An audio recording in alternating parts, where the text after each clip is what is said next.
Vičiūnų įmonių grupė iš savo kolegų gavo ledo kibiro iššūkį.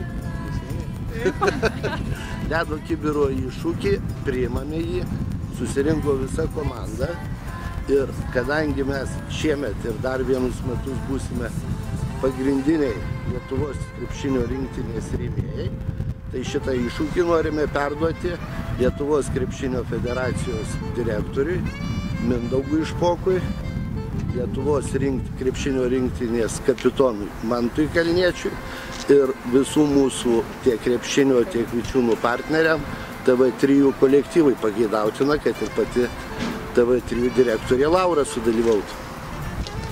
Pradedam.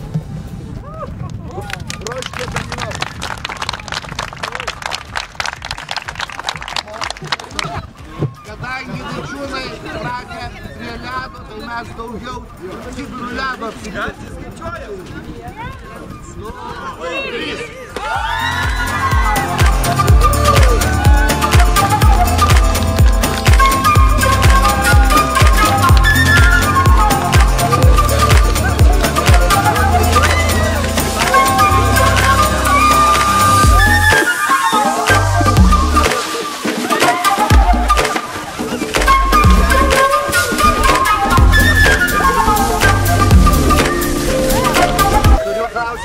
Gal kas šampūno turite, galvą įsiplautų?